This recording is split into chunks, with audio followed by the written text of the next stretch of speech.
Estamos de volta com Frente a Frente, que hoje recebe a professora Ana Célia Prado, ela que é professora da Universidade Federal de Alagoas, economista e especializada em viabilidade econômico-financeira. Estávamos falando sobre economia doméstica, que implica na gestão das empresas, né, que implica no universo social favorável ou não às questões da economia, ou seja, como enfrentar essa crise diante de uma condição de conhecimento sobre planejamento, não é? Sobre ou não ter o planejamento, a ótica muda de acordo com a preparação do indivíduo. E aí eu pergunto, o endividamento do consumidor, quando ele passa, professora, a se agigantar diante dessa medida que a senhora tocou no assunto, no bloco anterior, de o consumidor achar que o cheque especial e o cartão de crédito são parte da sua receita. Isso é meio caminho andado para um consultório psicológico, não é? Com certeza, né? Quando se tem a condição de pagar, não é? Porque é caro. E o pior é que quanto mais você se endivida, mais vai aumentando, porque além da dívida que você tem, ainda tem os juros que estão embutidos nessa dívida, né? Então, é difícil, né, uma ruptura imediata, mas o que a gente sugere é que esse consumidor, ele renegocie essas dívidas, tentar renegociar por uns juros mais baixos e um prazo mais longo, e ele pare de se endividar, né? Então, antes que ele abra uma falência, né? Como diria, falência individual.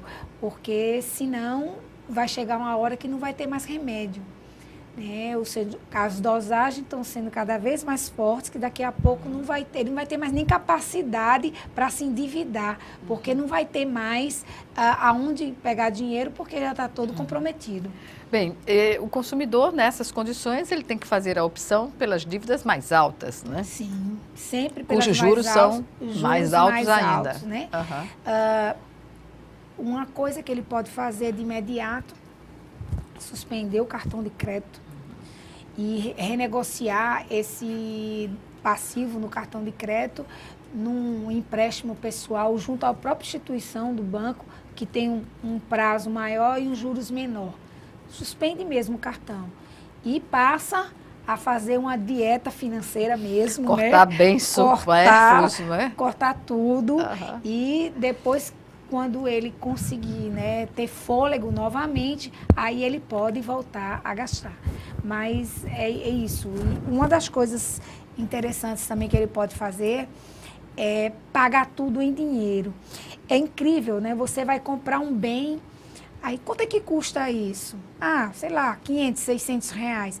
Você passa o cartão, não dói nada, né? Você passou, digita a senha, tanto faz o valor que você digitou, se foi 6 reais, 60 ou 600. Mas quando você paga 600 sem dinheiro, nota por nota, quando você olha, você tem a dimensão de quanto aquilo representa de dinheiro. No seu orçamento. No seu orçamento. Então, uma medida assim bem drástica, para quem gosta de gastar muito, é pagar tudo em dinheiro. E de preferência em notas pequenas, porque ele vai dizer, meu Deus, isso custa tanto. Então vai tomar aquele choque, né? Porque quando você paga no cartão, não dói, né? Você passa, você digita uma senha, não tem nem ideia do volume de quanto você está gastando. Nesse caso, há consumidores que conseguem pagar de cartão de crédito quase que o salário como um todo, não é? Não tem sentido pagar um cartão de crédito valores que comprometam a sua faixa salarial. Exatamente. São consumidores que não têm reservas, né? São consumidores que, se acontecer um imprevisto, né, ele não pode nem ficar doente, porque não vai ter nem aí como se tratar, né? Porque já está com os recursos todos comprometidos. Voltando à crise econômica, para o nosso estado, sobre a nossa realidade, né? O estado de Alagoas tem como uma fonte de desenvolvimento natural o turismo, mas as obras estruturantes estão chegando agora, de fato, né? De fato. porque desde a década de 80, quando houve aquele boom turístico aqui no estado, o que apareceu foram os hotéis, né? A forma de receber, mas a estrutura falta ao estado ainda. E, paralelamente, nós não temos ainda um estado tão industrializado que consiga se impor a essa crise. Como a senhora vê as perspectivas no estado, somando-se isso à taxa altíssima de desemprego? Eu acho que um dos pontos principais que o governo atual deve atacar é justamente a questão do ajuste público, né? Então, governo ajustado, equilibrado, né, sobrando dinheiro, vai ter orçamento para fazer as obras estruturantes que Alagoas precisa. Porque não é só uma praia bonita que vai atrair o turista. Ele tem que ter a praia, ele tem que ter hotel, ele tem que ter estrutura, tem que ter toda a logística para receber e receber bem. Então, o profissionalismo. Então, isso tem que ser encarado de uma forma profissional, não de uma forma amadora, como vem sendo encarado. Então, isso tem que melhorar muito. Já avançamos muito, mas temos muito que melhorar. Pois bem, a atitude do atual governo de ter cortado na própria carne, no início da sua gestão, com cargos comissionados, enfim, isso deu cargos comissionados apenas para citar esse segmento, certo, né? Houve cortes, contratos, reavaliação de contratos. Isso pesou justamente para que o estado de Alagoas não estivesse hoje, isso é fato, na condição de outros estados, como Rio de Janeiro, né, que está prática, quebrou ao ponto de chamar a atenção do país e do mundo, né? Tendo as condições que tem o Rio de Janeiro. Eu acredito que o governo conseguiu, né, está honrando seus compromissos, mas tem muito o que fazer, muito mesmo, né? A gente vê ainda várias aberrações no serviço público que não devem acontecer, né? Por exemplo? A questão de prestação de serviços de saúde, de escola. Então, tem que melhorar muito isso, né? É um absurdo, às vezes, você vê um cargo de comissão ganhando mais do que um servidor de carreira. Então, certamente, tudo isso é uma distorção terrível. São coisas que você precisa administrar, né? Eu acho que ele já deu um passo importante, né, de tomar pé do que estava acontecendo e caminhando, mas ainda tem muito que se fazer, porque os empresários só vão investir em Alagoas se eles sentirem que Alagoas é um estado sério, que tem a credibilidade. Né? Porque o dinheiro não vem à toa, né? Ele fala, por que eu vou investir em Alagoas e não investir em outro estado? Então, um empresário hoje em dia que quer investir no Rio de Janeiro, ele já fica com medo, porque vê que não passa credibilidade. Então, o que o governo tem é que seguir nessa linha mesmo de ajuste fiscal, de ser transparente, de dar a resposta que a sociedade está querendo, para sim, aí ter credibilidade para poder atrair todos esses investimentos, né, que vêm de fora. A senhora acredita que o estado de Alagoas vai ter como enfrentar ainda, do ponto de vista do setor público, essa crise nacional que vive o país ainda de uma forma mais branda? Porque a crise que chegou a outros estados, não é, como Rio, São Paulo, entre o Rio Grande do Sul, não é, chega a ser deprimente ver a fragilidade do estado e de estados que têm royalties, que têm a condição de estar numa condição melhor, né? melhor. Tem mercado bem melhor. Exatamente, né? Mas que foi atingido fortemente pela corrupção nas contas públicas, né? Eu acredito que ele tem todas as condições, né? Agora tem que melhorar muito, né, a questão de fiscalização, de controle, que isso é muito importante. Né? Então, só de você dar credibilidade e passar credibilidade para o mercado, né, isso atrai investimentos. Quando você melhora a sua forma de fiscalização, a forma de arrecadação e tem controle nos gastos, isso faz com que sobre dinheiro e para você investir nas áreas prioritárias que estão precisando disso.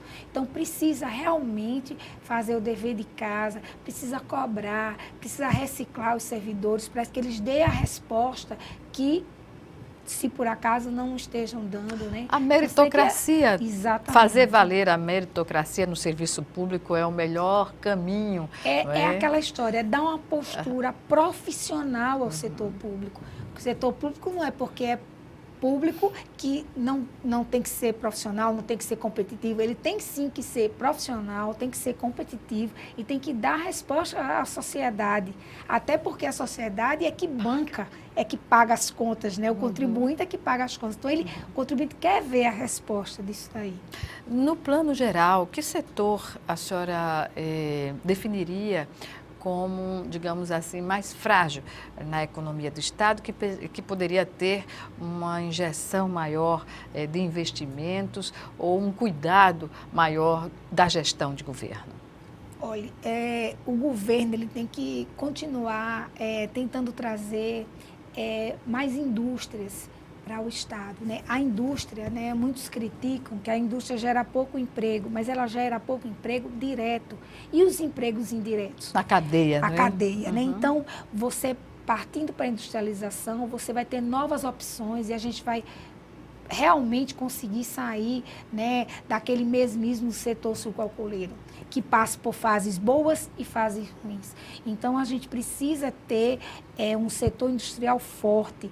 Isso vai trazer cadeias produtivas, isso vai trazer melhoria no comércio, no serviço. Ações articuladas, não é, professora? Porque a industrialização exige um nível de escolarização à altura, para que a gente não tenha aqui uma realidade que já aconteceu numa época mais longínqua, por exemplo, no Rio de Janeiro, quando um município desenvolvido, não é, não criou-se uma situação de que os empregos eram dados, e isso acontece em outras cidades do país, eram dados para as pessoas de fora. Não é? É o que se critica. Tem a industrialização, mas não está ao alcance da população. Não é? Tem que ser uma coisa articulada, né? Outra indústria que o governo pode bater muito de frente, que dá uma resposta rápida, é a questão do turismo.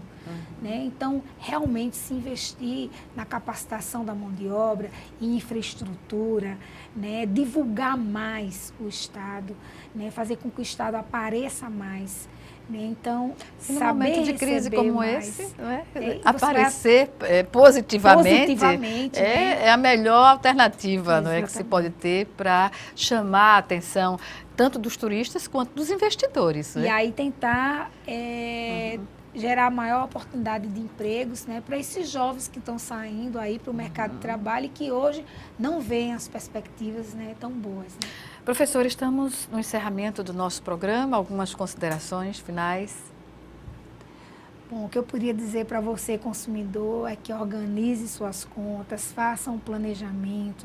Né? Eu acho que isso tem que começar em casa. Né? A educação financeira é muito importante para tornar adultos mais responsáveis, né, com seus bens e também respeitando, né, o meio ambiente, o consumo consciente. Isso é muito importante. Importantíssimo. Eu agradeço mais uma vez a sua participação aqui conosco no Frente a Frente e agradeço a você também pela audiência.